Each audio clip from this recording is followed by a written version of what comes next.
So as you lie in constructive rest,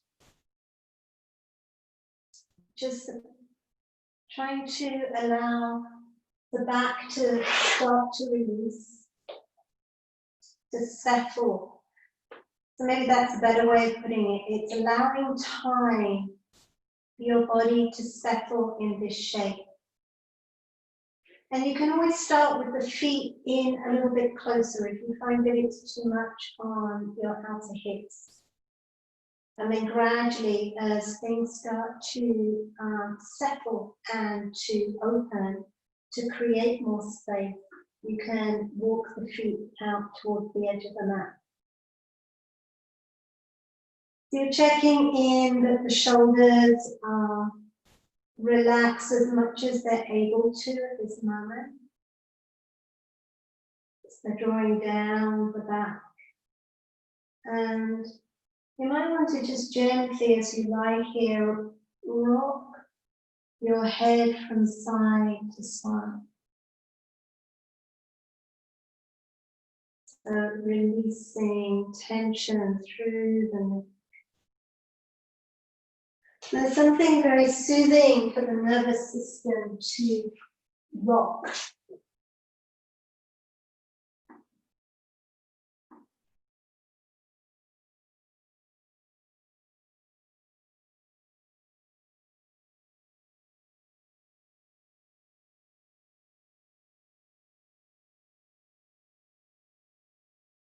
Those who have joined, we're lying down in constructive rest.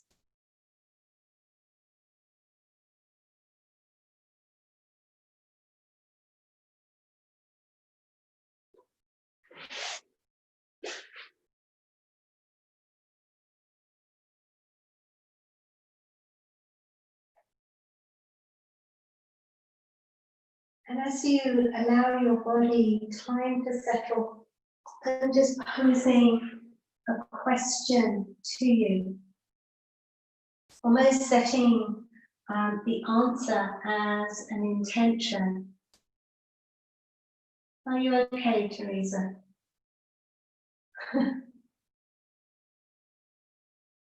I can't hear you because you're on mute.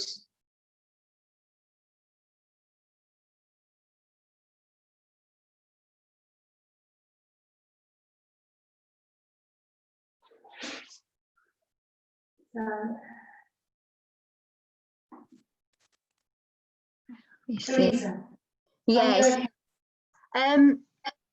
Just carry on, and I'll try and log in. I don't know what's going on. Okay, because I can see you.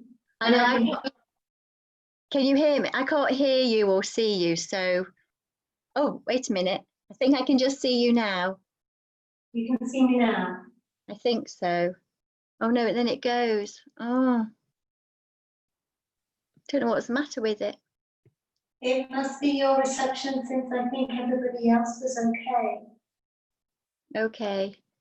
Wait a minute. I think we might be. Okay. Can you hear me? I'm sorry about this. I can hear you. I can. Hopefully, it'll sort itself out. I think there we go. Okay. Yeah. We're starting in constructive rest. Okay. Thank you. Finally. I'll put you back on mute.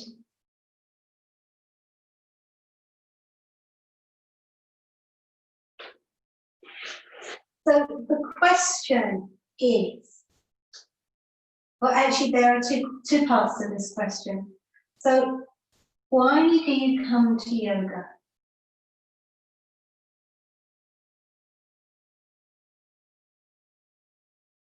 And then the second part of this is, what does your practice bring to you?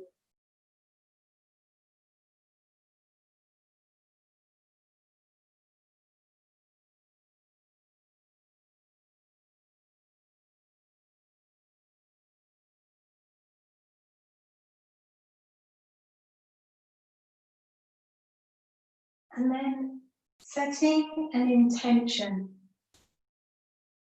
so that this intention forms an unshakable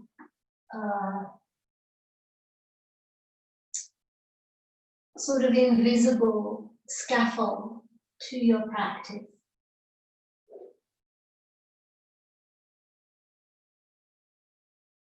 So it gives structure to your practice. So it's very easy, especially with the Yin practice, just to zone out and to just be away with the fairies as you lie there and allow your mindful rein to do whatever it wants to do.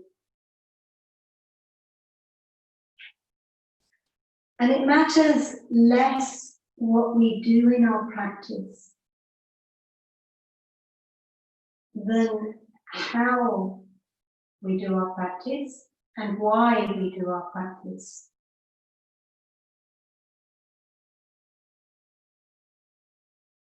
So this is where this intention can continually bring you back. So for instance, if the reason you come to do yoga each week or twice a week or 3 times a week or whatever it is for you, is that it brings you a certain sense of peace of mind.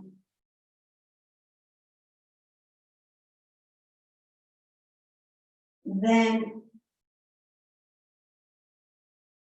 you've got your intention. So your intention might be that I am going to stay very focused as much as I'm able to in each pose that I find myself in. And that I know that my tendency is to be focused for the first minute and then my mind starts wandering. So I'm going to continually remind myself that I come to yoga because it gives me peace of mind. And can I start to enhance that? Can I start to increase that?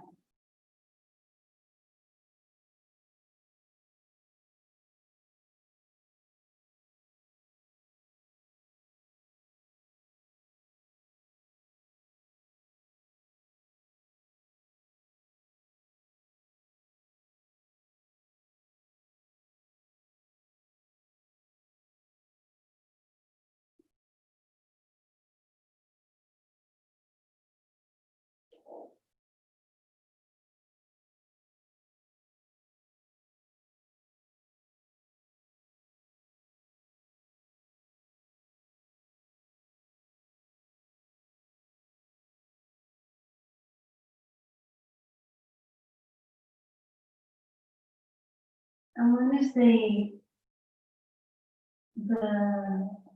aspects of yoga that really help us, or that we arrive at, that the state of yoga. So yoga is a way of being, it's a state of mind, which is balance and ease. So always, always, always, nature is looking to balance herself. When we have periods of drought, we tend to get periods of intense rain. Dark, light.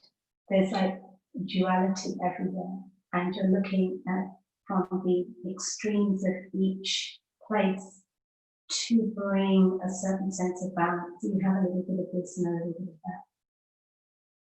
Work, play, this and and also a checking in that there's an ease to everything that we do.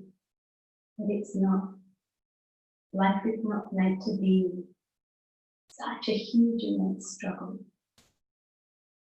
There are challenges for sure.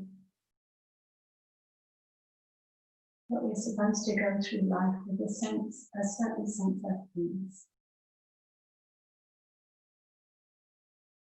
Ease of mind.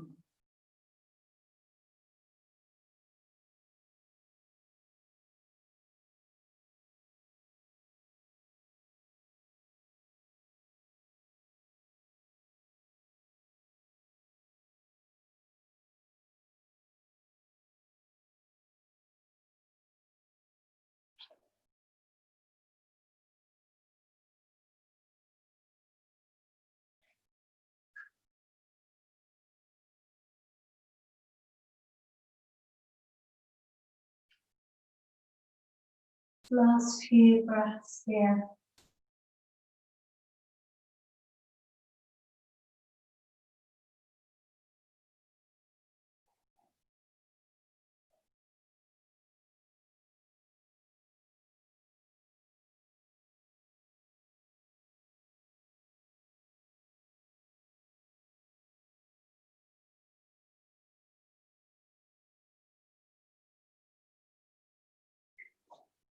There's a lovely poem or a statement here. I can find it in my book on readings. By the Buddha.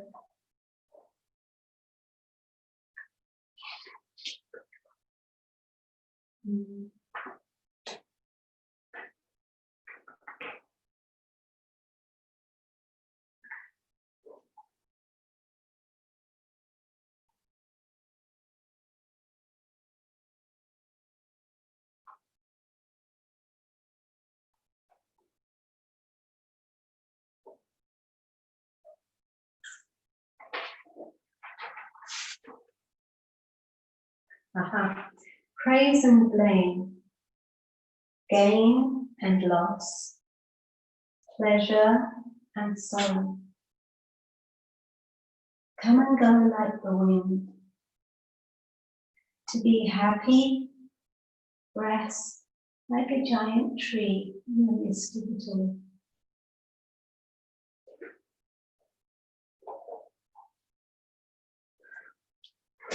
So from here, just open the arms a little bit wider, so they're sort of horizontal now, like wings extending out from your heart, and keeping the feet exactly where they are, so they're on the edge of your mat. Just going to rock the knees gently as you exhale to one side. Inhale back to center, exhale to the opposite side. And enjoy this sense of connection to your breath as you breathe in, out, and how that is mirrored by this almost wave-like motion of the knees. You might also want to just gently turn your head from one side to the other, so you're always looking away from your knees.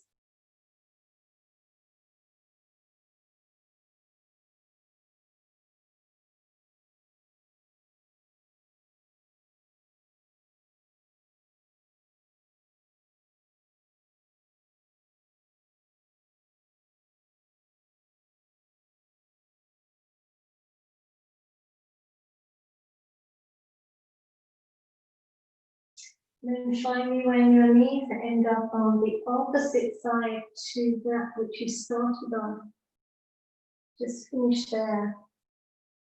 And then bringing your knees back to center. I'm going to gently roll up.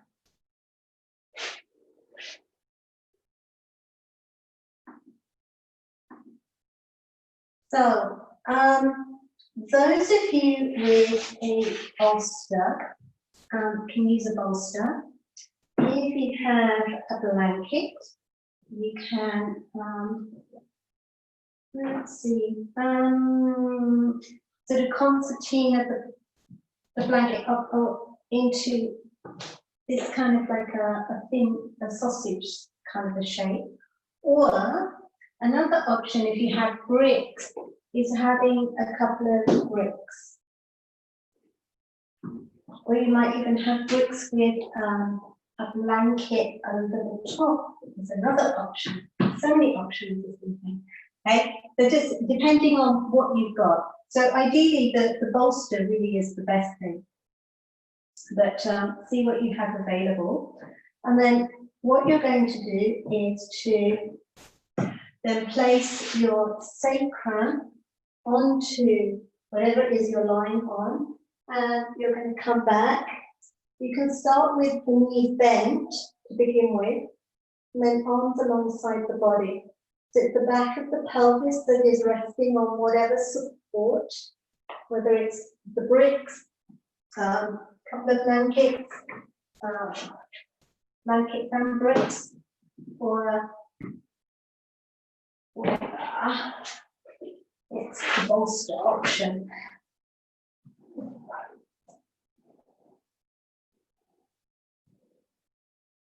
Okay. I'm just allowing your back to settle here. And again, checking that the shoulders are relaxed down the back. So there's this lovely opening that starts to happen around the collarbones, around the heart area. Now when you feel your back is relaxed or settled into this shape, you might want to just stretch one leg out and stretch the other.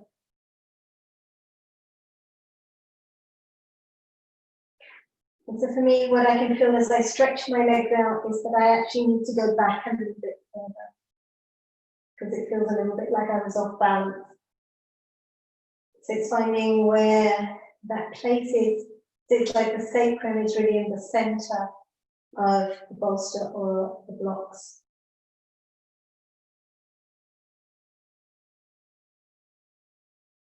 So you can take the feet a little bit further apart from one another. And this is challenging the inner groins.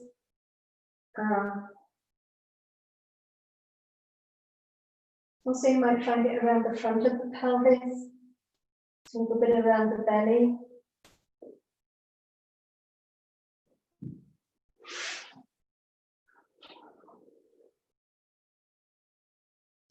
And of course, quads, so it's challenging those in a big way.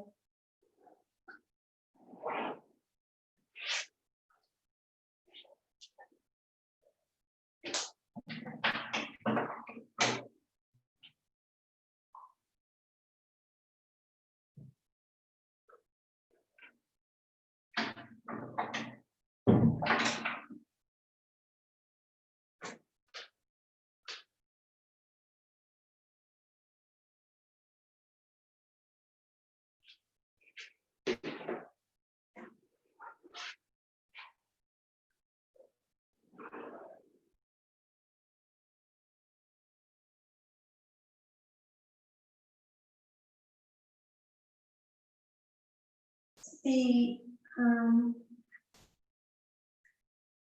second niyama is santosha.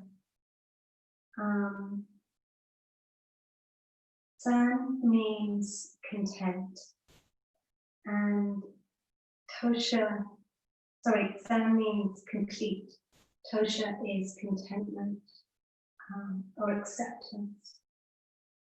So it's a state of underlying contentment that everything in your life is as it should be.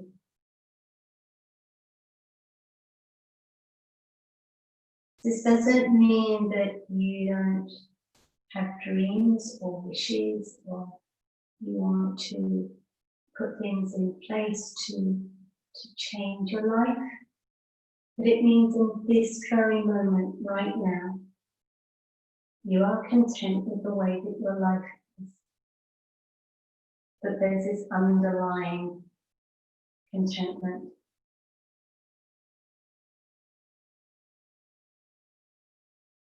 And then if there is discontentment, it's what needs to change.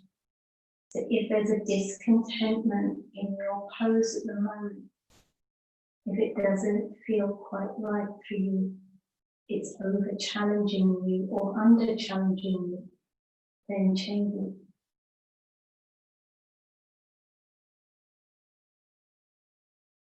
Might mean that you need to bend your knees for a little bit.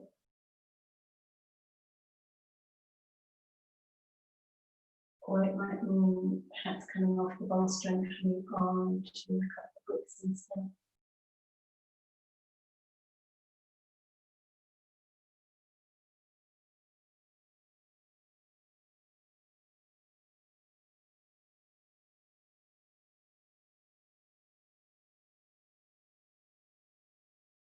what is going to make a difference in your life, to bring you back to that place of ease, balance and ease.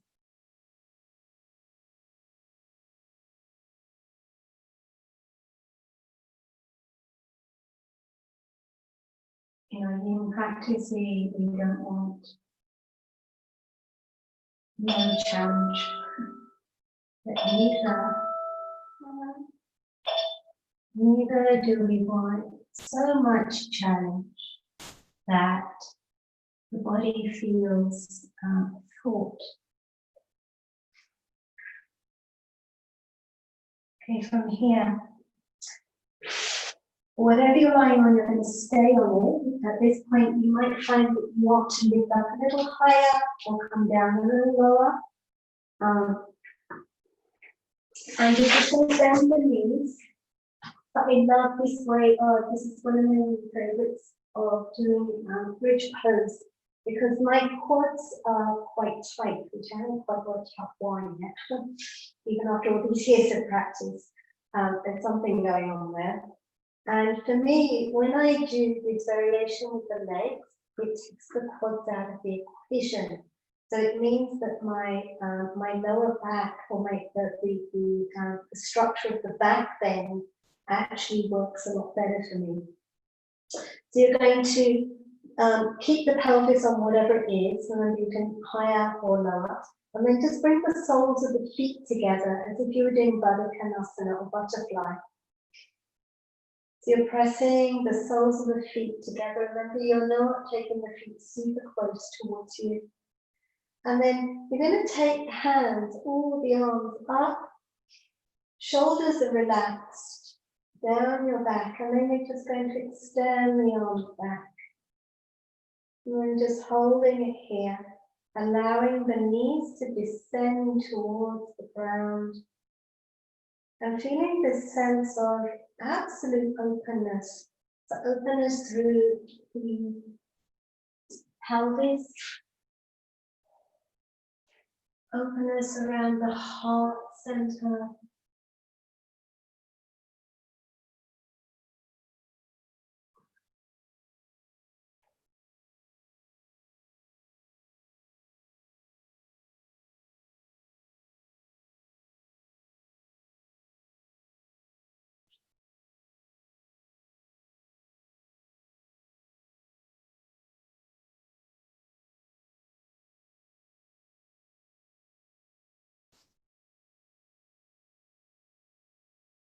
the contentment and happiness are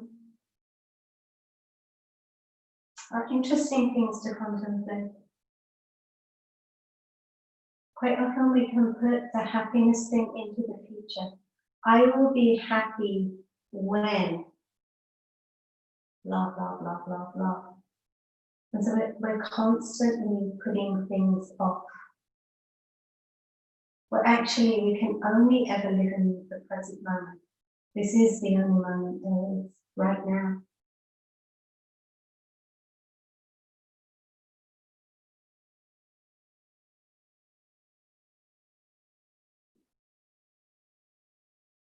There's a lot of ifs that we bring into our life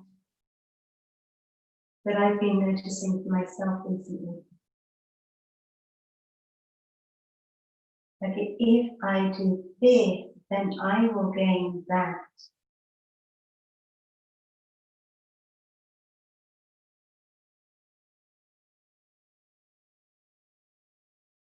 So always looking for payouts.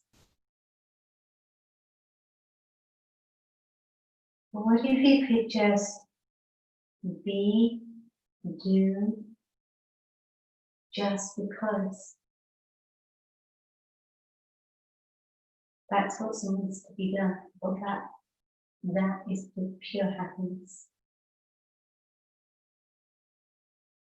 But we don't constantly put things off.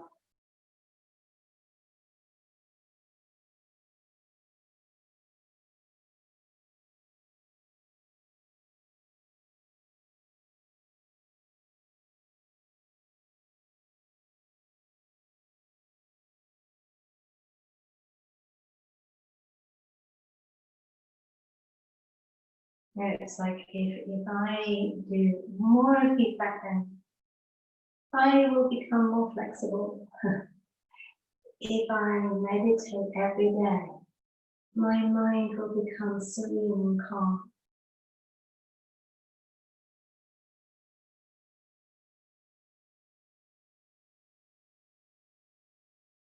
If I'm really content and happy, maybe people will like me more. There are like endless things that our mind churns out at us. Actually, what is it if you're right here, right now?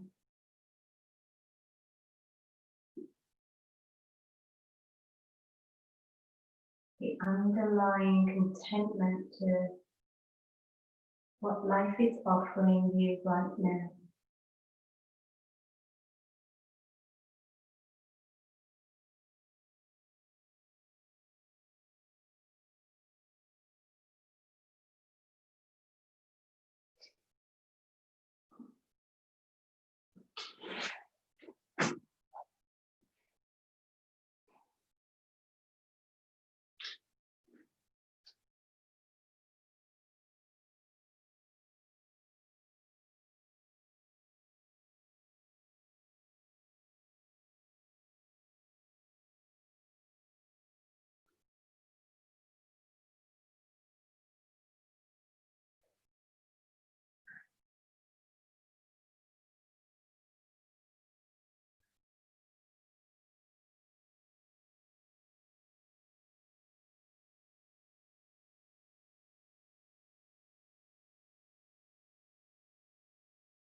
Okay, from here, just bringing the knees up and going to roll to one side.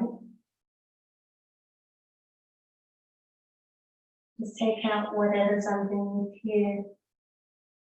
And then you may want to just rock a little bit on your back. So you can draw the knees in and just gently rock. Again, this is quite soothing for the nervous system. I think it takes us back to the womb.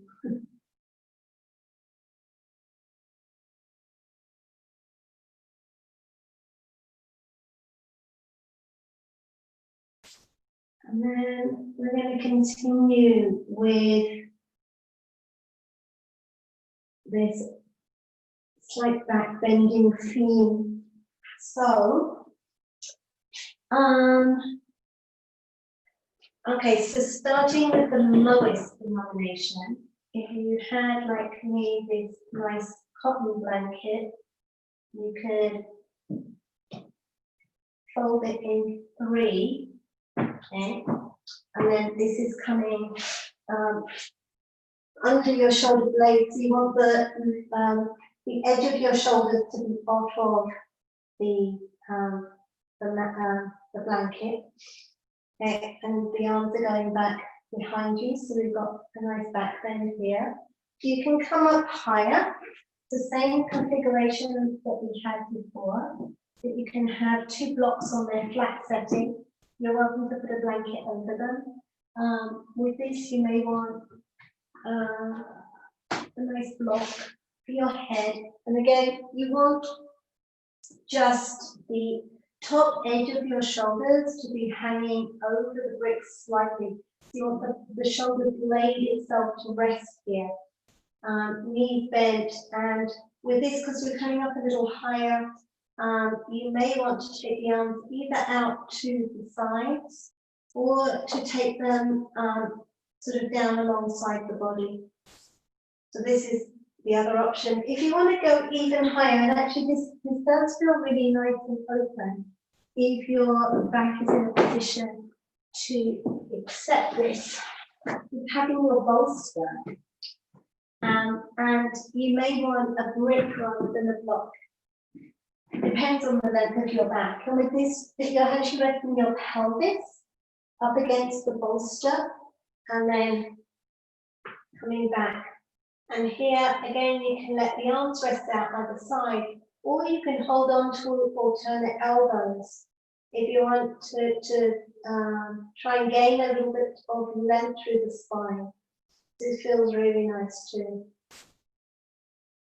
So, whatever variation on this theme feels good for your back in this moment.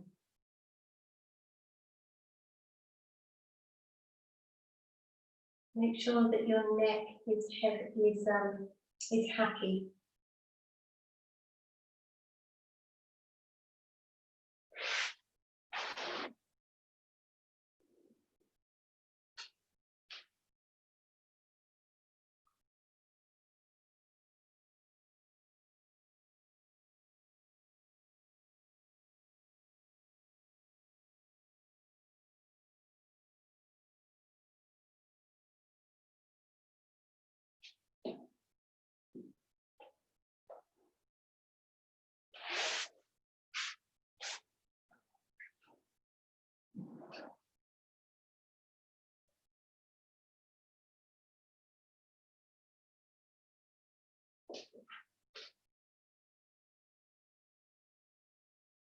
And you can either keep the knees bent or straighten the legs out. It's your choice here.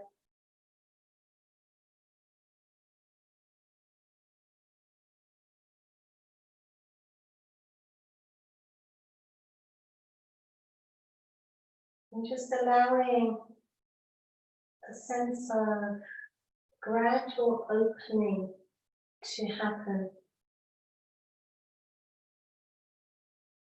So expanding into the space, allowing your body to expand into the space.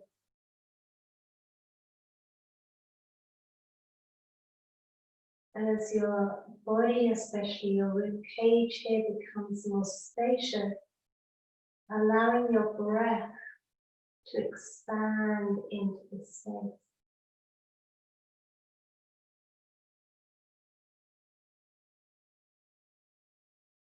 And a sense of contentment that your body can do this, no matter what height you may be on. Sense of contentment, of pure joy actually, to be able to breathe in and out without any constrictions.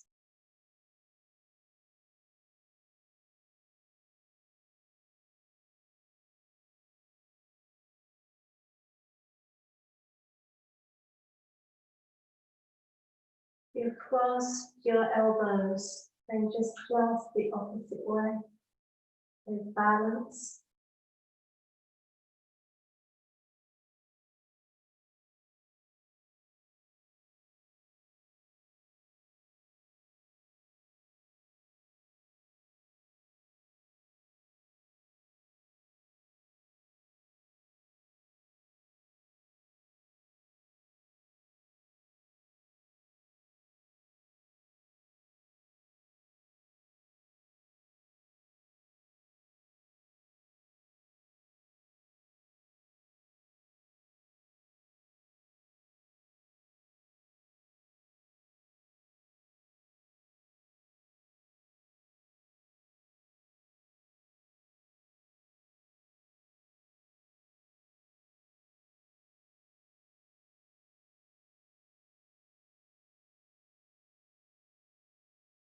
And just exploring what it's like to add a little bit more depth to your breath before we come out.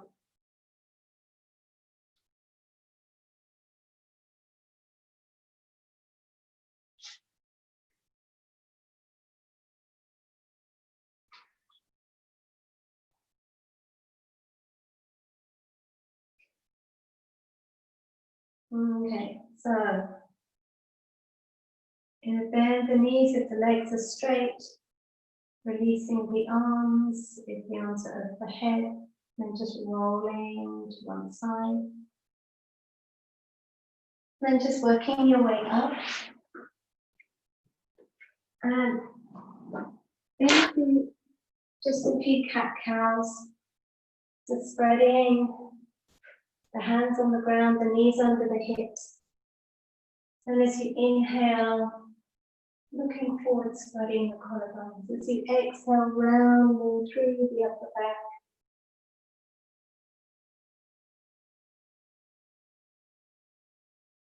Just enjoying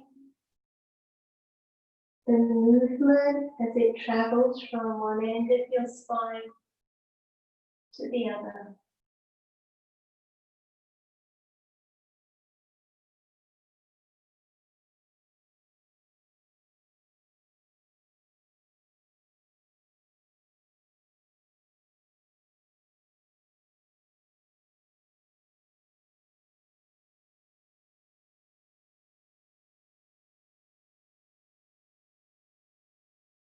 And gradually working to a neutral back. And we're going to come into what's called half puppy dog. So, you're going to come down onto the elbows, and then you're going to swing one hand across to rest your forehead on. And the other hand, you're going to extend out to the other end of your mat. So your hips stay over your knee, and you're releasing your heart towards the ground. You can place a blanket, if need be, on top of your hands. So you can be, if my hand is underneath here, you can be up higher if you need to.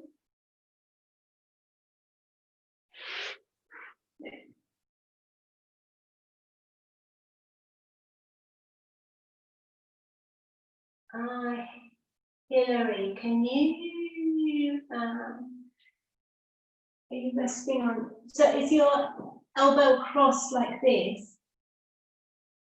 So you're taking it forwards of your shoulder. So my front elbow, I'm taking it forwards, it's not under my shoulder, it's forwards of my shoulder. So I can then release my heart down. And I'm just resting forehead down and then extending the other arm over. Yeah, that's better. And now can you take your hips back a little bit? Take your hips towards your heels more. Keep going. Hips back. Yes, better. There we go.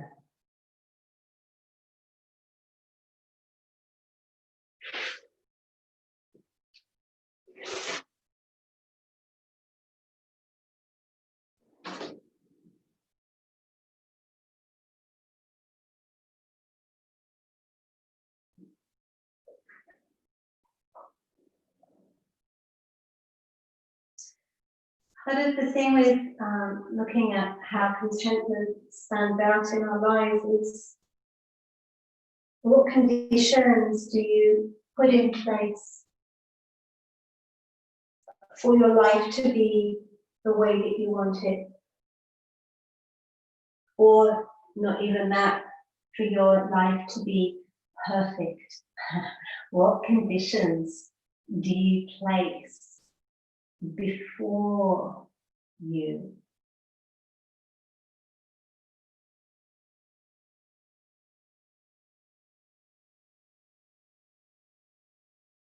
Because then we have this whole struggle with trying to push away the things that we think won't bring that contentment and happiness to us. And by pulling the things that we think will bring us that joy and happiness and contentment.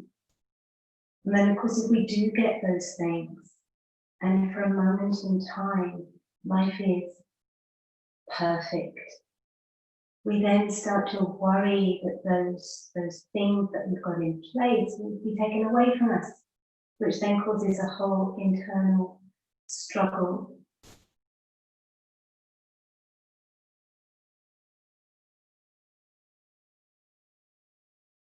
It's not that we don't want to have things in our lives, but it's When they come in, we enjoy them, and when they go, they go.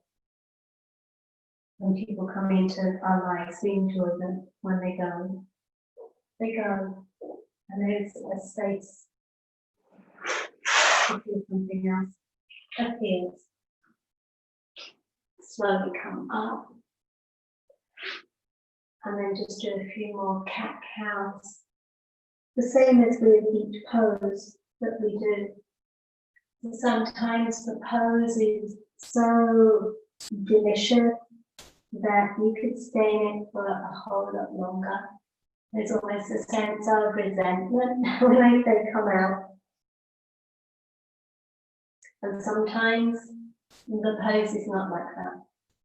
And so there's a sense of wanting to push it away, to make it go quicker.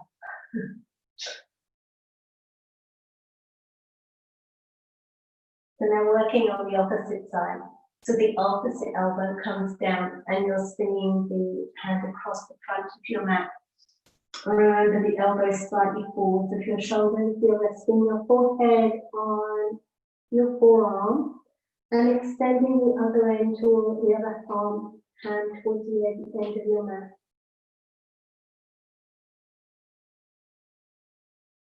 And then just exploring here. And melting and letting go. Okay. Surrendering to the space of vulnerability.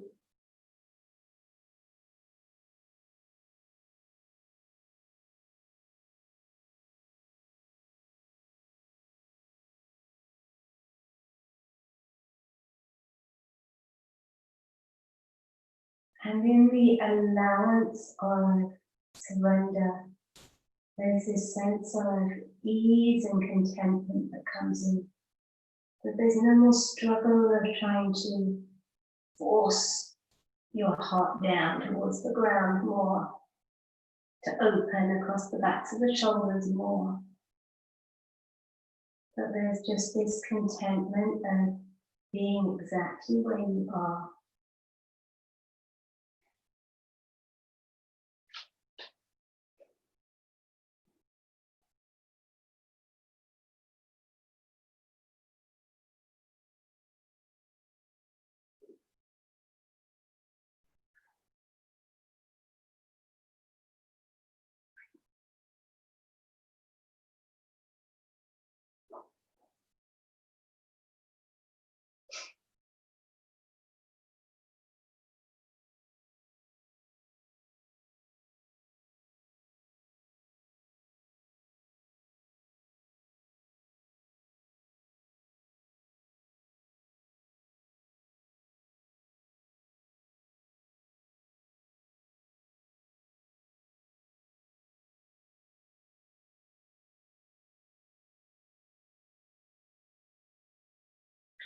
So Zoe, what you could do if you've got a bolster, yeah? You could put a bolster here. So you can rest your chest on your bolster.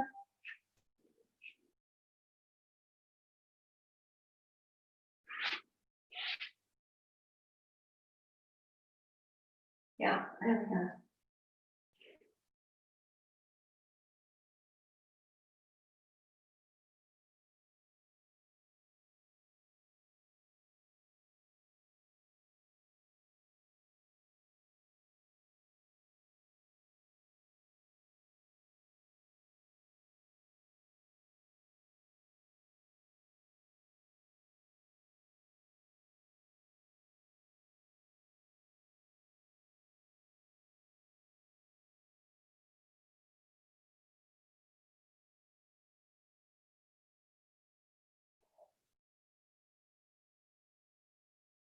Okay, so just slide directly down onto the ground for a minute. And place one hand on top of the other. Take the feet a little bit wider, forehead on the hand. And you can just wiggle your pelvis a little bit.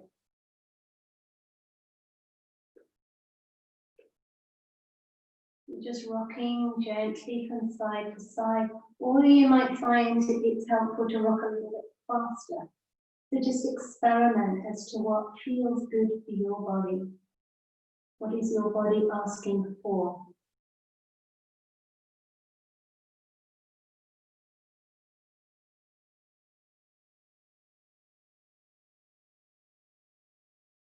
So in fact, as I notice as I'm doing this, that the rocking is gently drawing up. I'm rocking on my forehead too. So it's like almost the rocking action has gone all the way up through my shoulders, through to my head.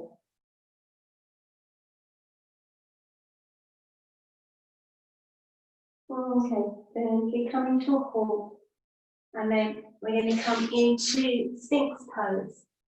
So remember, you can take your feet towards the edge of your mat. You can have a bolster under you. So remember, the bolster's under the chest. Your pelvis is resting towards the ground. Or even a blanket will work with a little bit of support, height, if you wanted that. Okay. You can take the elbows further forwards. Doesn't it a good idea to wear a black top every night? You can take the elbows further forwards, or if you wanted a higher back bend, draw them in under the shoulders or anywhere in between. So just setting yourself up into what works for you. We have a nice 5-minute hold on this. Remember, you don't have to go into your furthest expression first. You can gradually work into it. Equally, you can come out of it.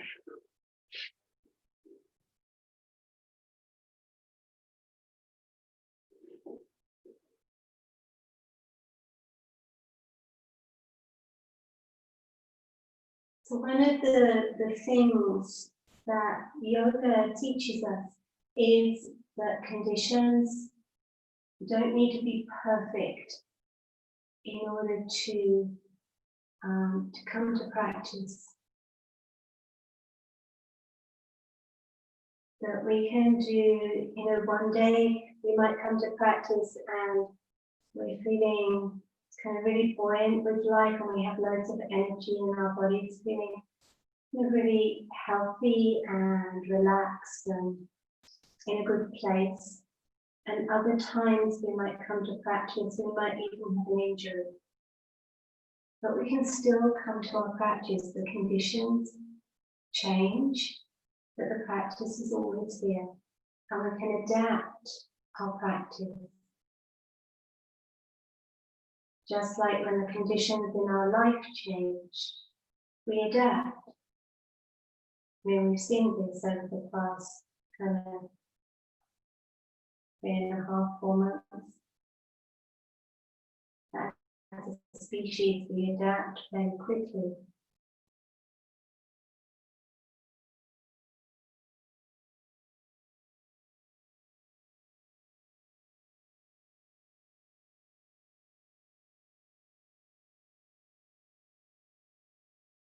So if you're not feeling content in this pose, what do you need to do? It might be that you need to adjust your body. It might be that you need to adjust your mind.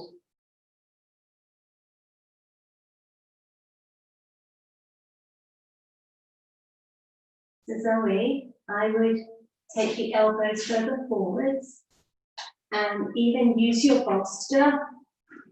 So if you're struggling this evening, then just acknowledge, my body's struggling this evening for whatever reason. But I would have the bolster here, take the elbows much further forwards and rest the head on the bolster, rather than completely collapsing onto the ground. If the bolster is too low for the head, then put a block underneath your bolster to lift it up a little bit.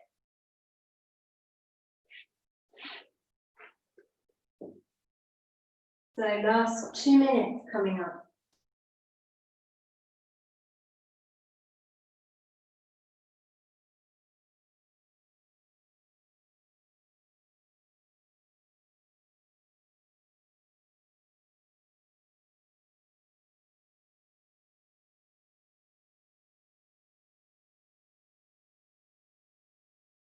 Make sure that the shoulders are relaxed. There's a sense of them drawing down your back. Of the pubic bone connecting deeply with the earth. And this expansion that's happening on the front line of the body, right from the pelvis all the way up to the heart. This is lengthening, broadening. The heart space is broadening both front and back. You can feel the connective tissue expanding.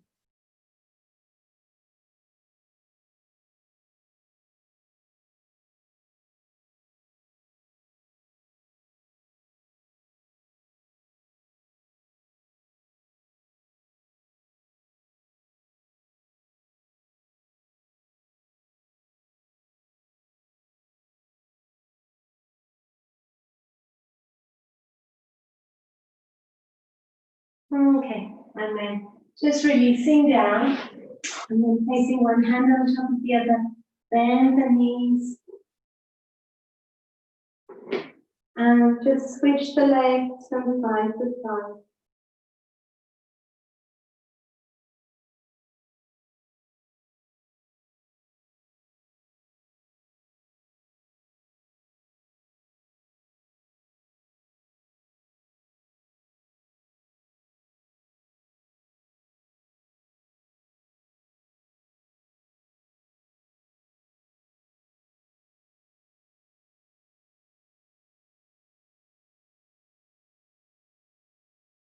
And then gradually releasing.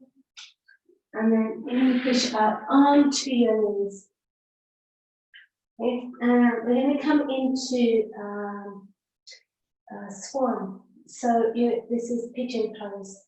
So you're going to bring your right knee behind your right wrist. If you need to block, I'll show you on the opposite side. So you want the knee towards the edge of your mat. Okay.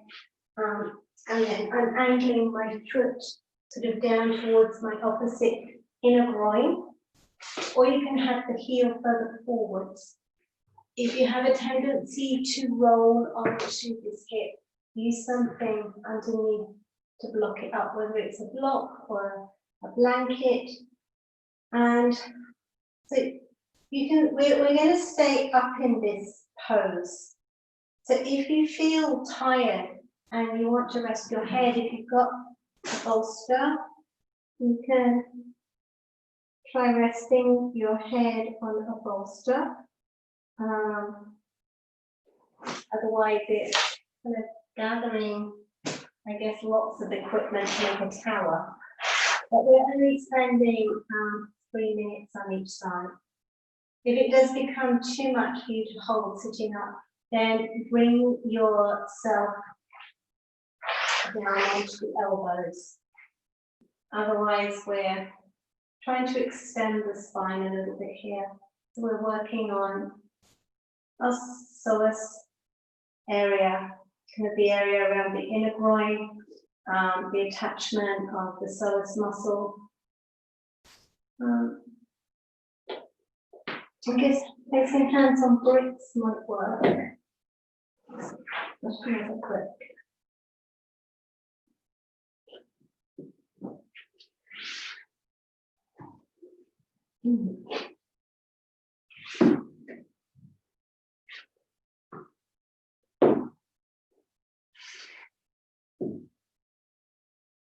Yeah, that's a little bit more supportive for me, having the bricks under my hands.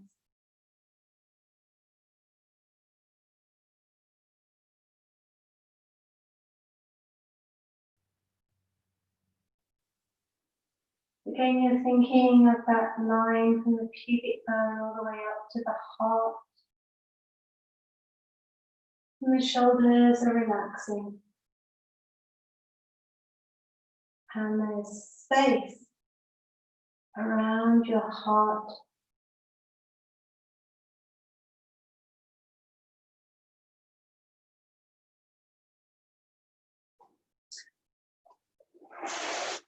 Always,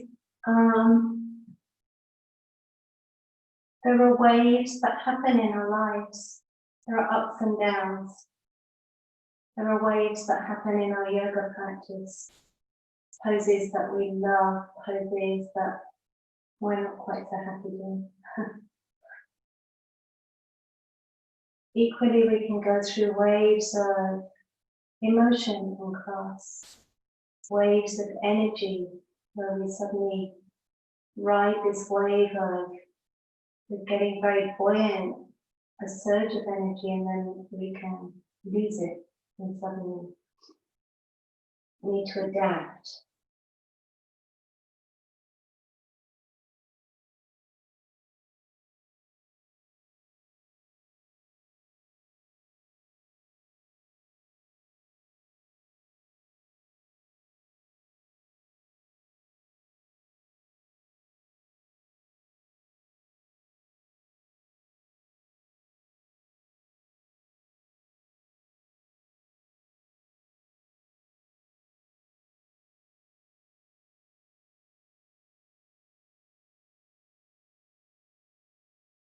And release.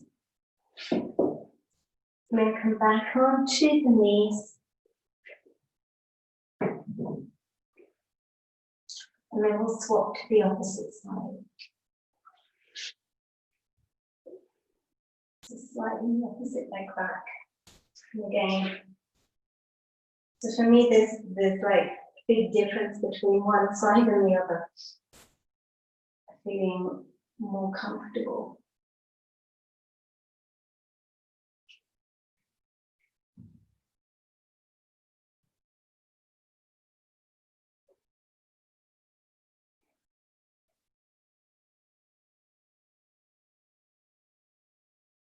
So those of you that do a lot of work on the computer, I want you to really focus on this area around the front of your shoulders and really have this sense of expanding here.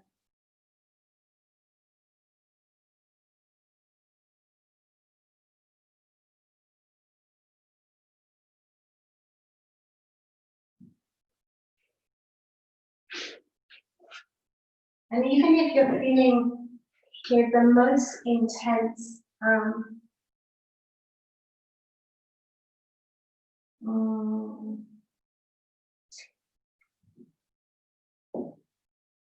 maybe intense is the wrong word. You're finding yourself in a place of irritation with this pose because it's challenging parts of your body that are a little tight. Can you bring a sense of joy in some form or other? So it might be you switch your focus to your breath and you really enjoy receiving your breath. And there might be a little bit of glimmer of joy as you feel certain parts of you expand a little bit, even if it's only tiny bits.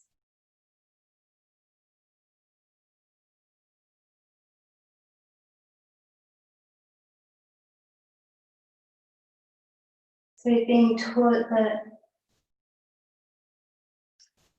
we can find some sort of satisfaction in whatever conditions life throws at us. That nothing has to be perfect.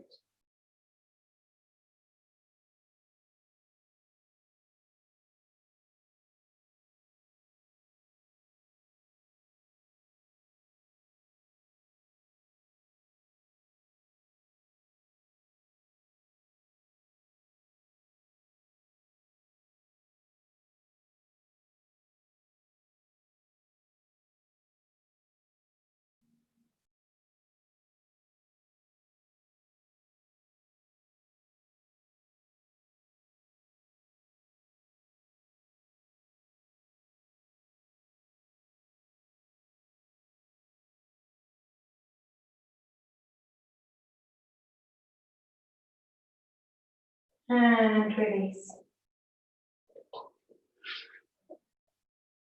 And then we will finish with a nice twist to balance out all this back bending work. So just before the class started, I read a post by a teacher that I really like, Donna Hardy, who was doing a class on back bends at the weekend, and she was saying she called people how we're turning into nations of Mr., Miss, Mrs. Cashew.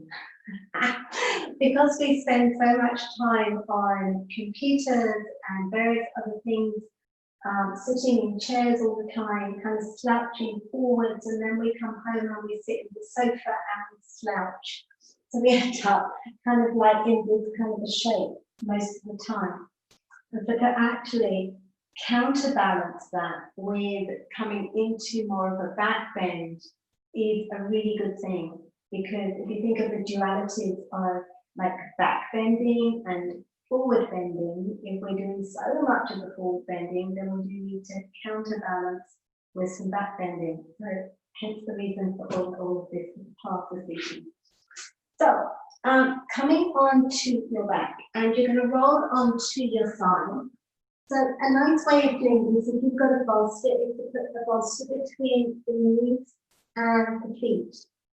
And you're using the edge of your mat as a guide as to how straight your body is. If you haven't got the brick, then use the bolster, then use a brick or a folded up blanket is nice as well.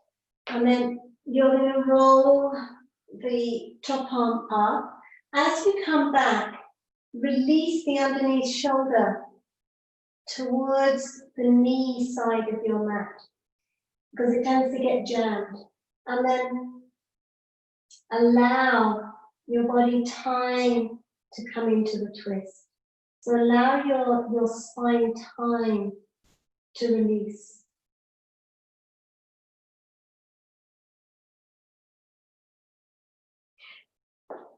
So if I was talking at the beginning of the class about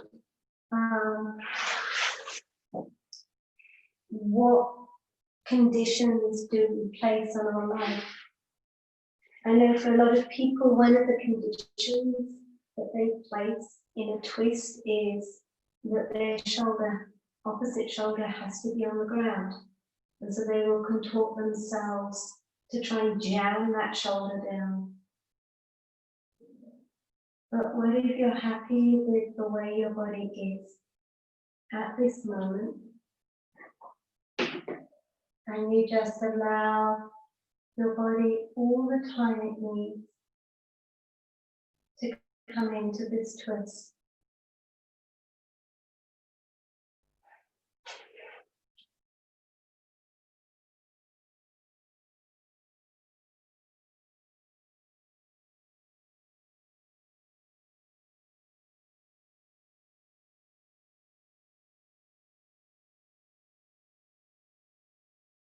And perhaps just checking in with whatever your intention was at the beginning of the class. Now we're 2/3 of the way through the class. How has that intention been?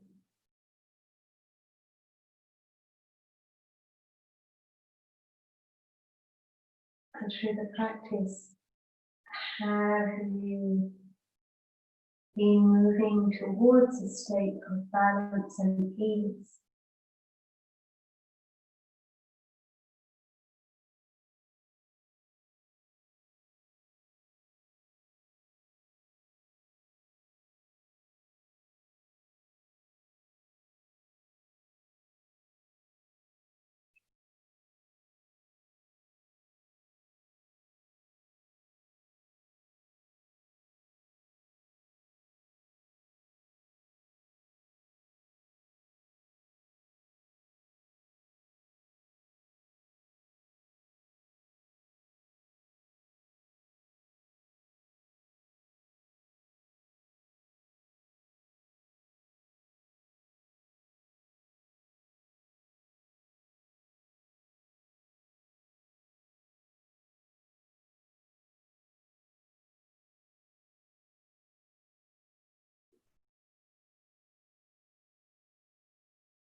And slowly releasing.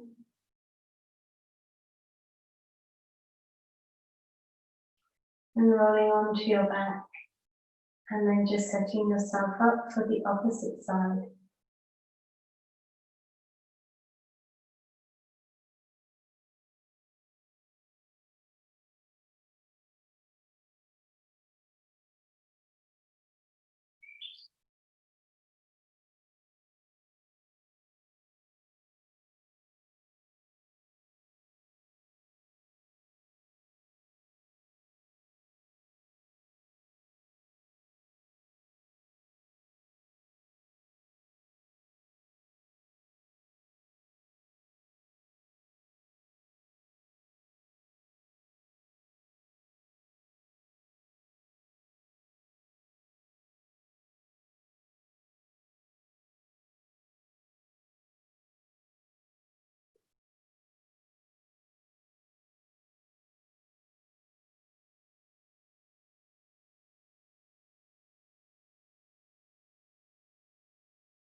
And gradually releasing.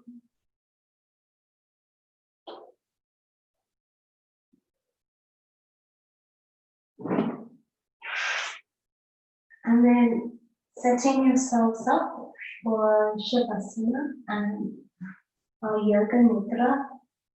So making yourselves as comfortable as possible.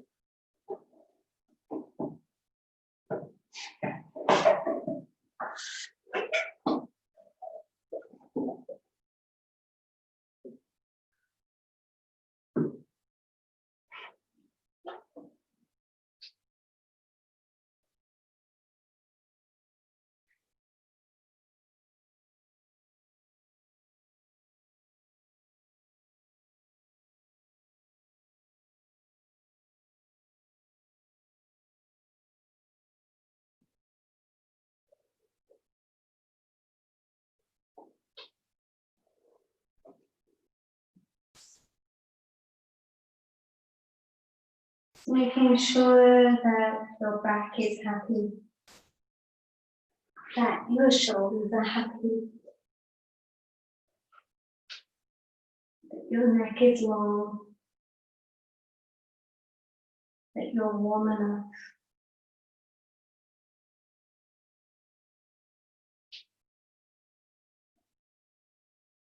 The poem by Hafiz is a Sufi poet. When all your desires are distilled, you will cast 2 votes: to love more and to be happy.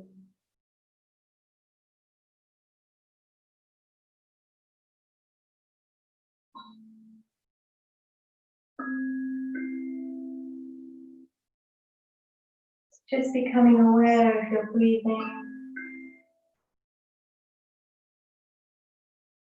A gentle ebb and flow.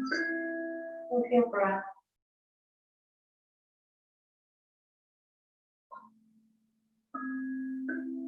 As you inhale, the abdomen gently rises, not much.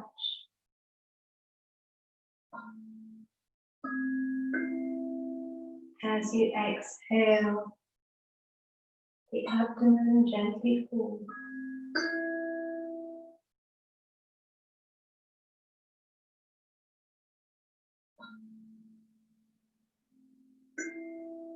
This constant rhythm that is with us always.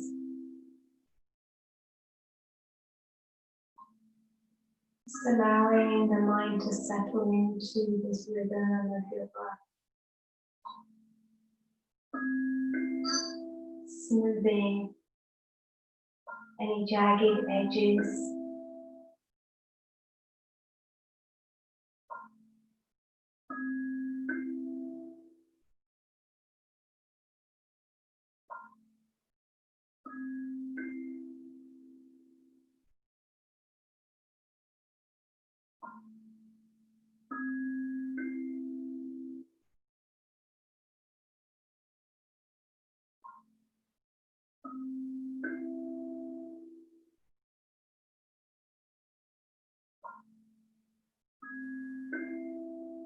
And just listening to sound.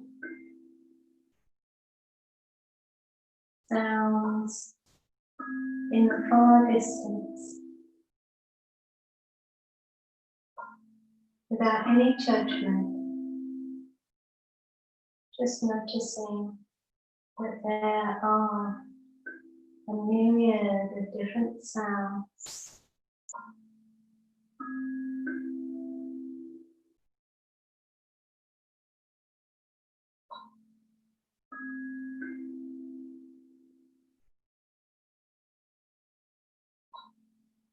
Just noticing, no interaction.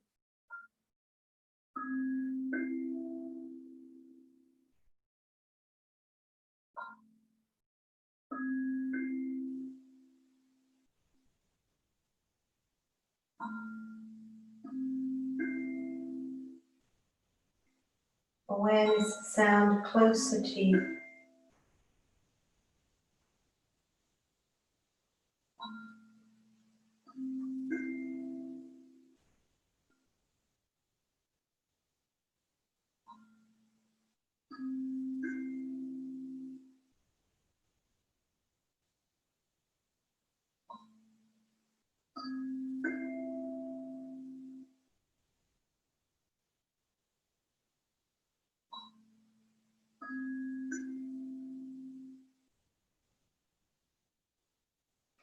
Bringing the awareness now further in.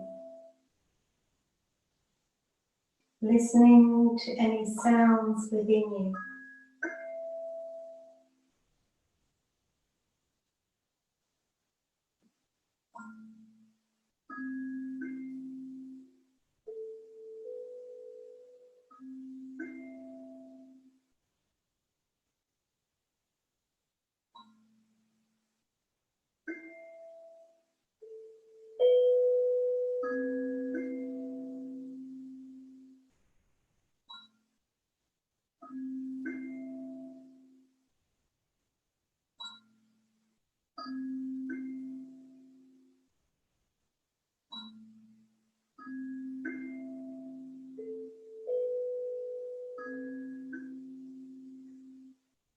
Now,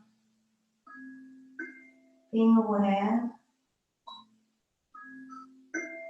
of the space of the midbrain, so just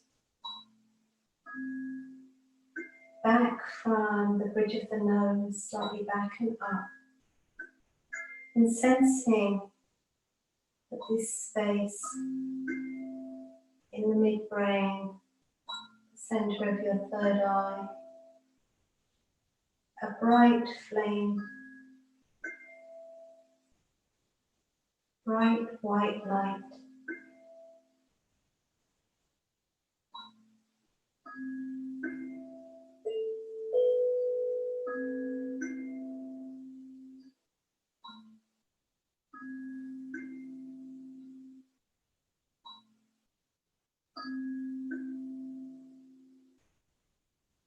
Being aware,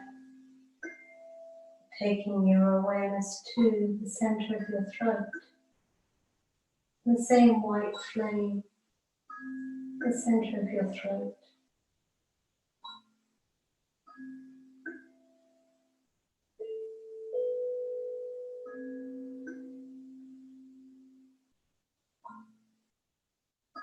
The white flame, the center of your right shoulder.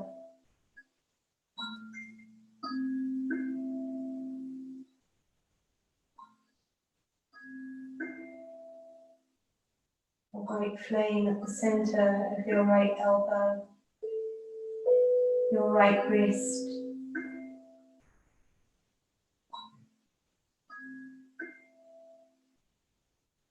Tiny white flames, like flickering stars, tip of your thumb. First finger, second finger, third finger, fourth finger.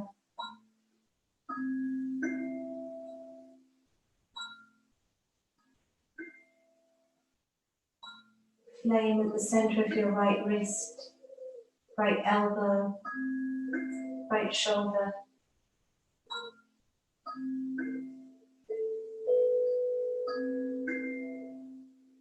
Bright white flame at the center of your throat. The flame at the center of your left shoulder.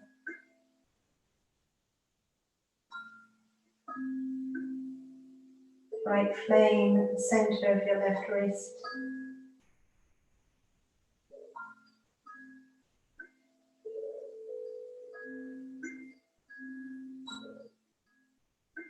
White flame, the center, the tip of your left thumb.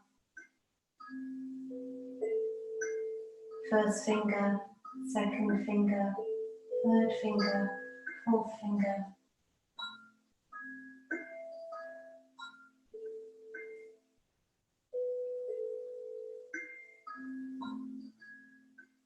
Bright white flame, the center, your left wrist, left elbow, left shoulder, center of your throat.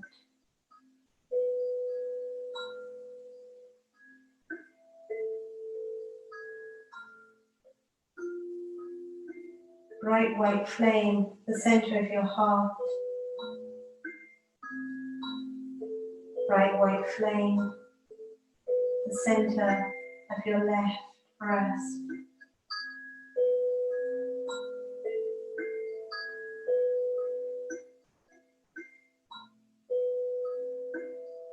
Bright white flame at the center of your heart, in the center of your right breast.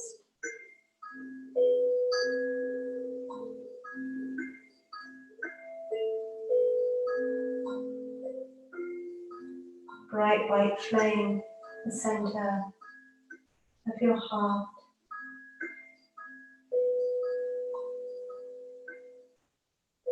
And a bright flame, the center of your navel, center of your pelvis,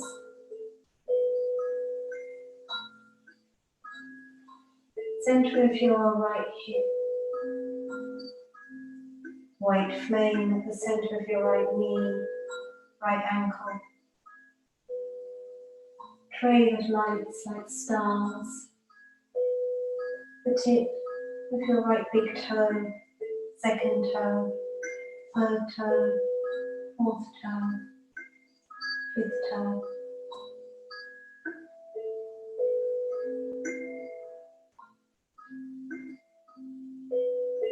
Bright white light, your right ankle, right knee, right hip.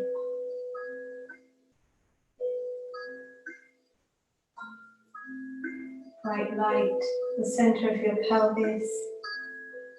Let your left hip joint left knee, left ankle,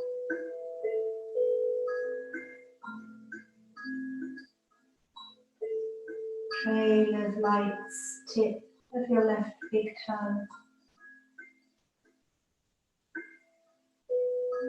second toe, third toe, fourth toe, fifth toe.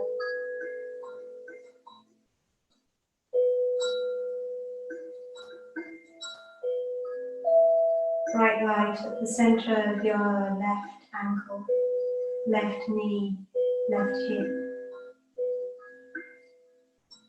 Bright light, the center of your pelvis, center of your navel, center of your heart, center of your throat,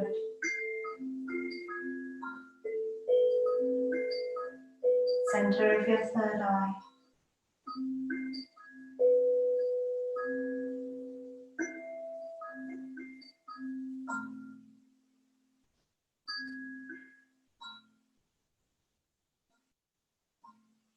Seeing all these lights at once, as if you were a constellation of stars.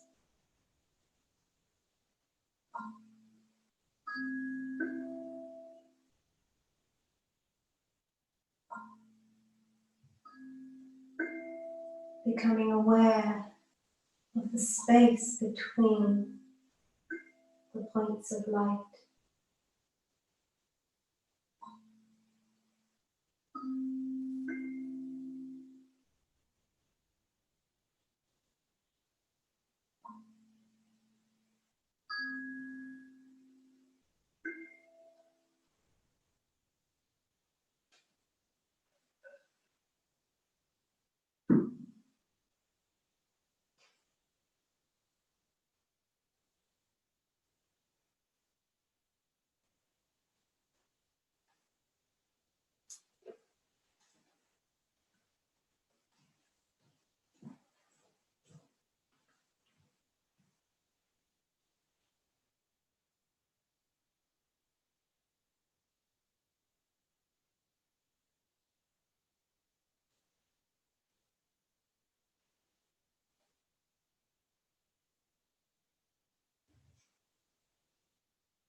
So starting to deepen your breath now. Bring your awareness back into your room, into the space that you're in. As you gradually become aware of your surroundings and being both in your body and awareness of outside of your body simultaneously.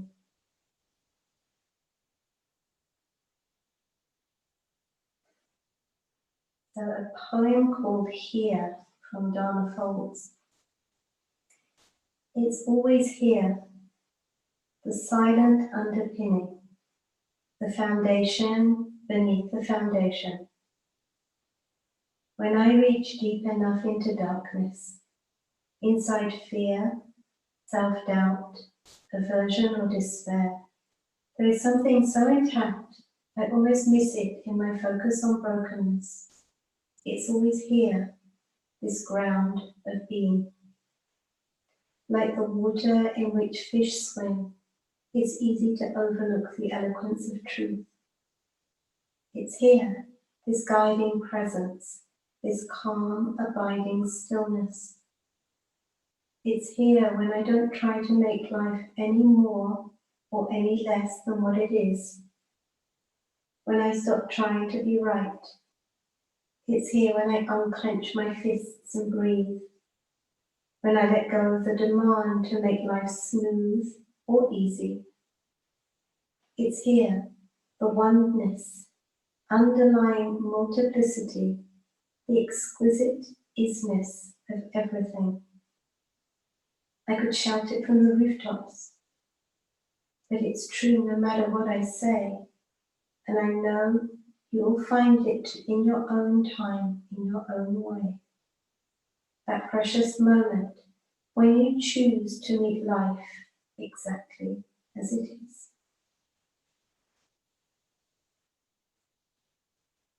When you're ready, just gently bring movement to fingers to toes, to wrists and ankles.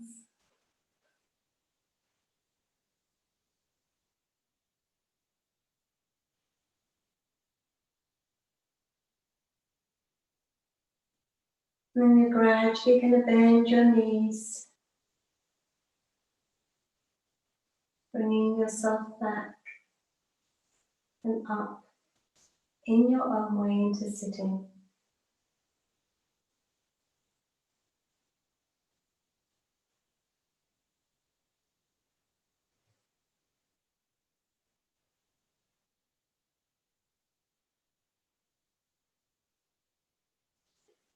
As always, taking a moment to offer the deepest gratitude to your body for your practice.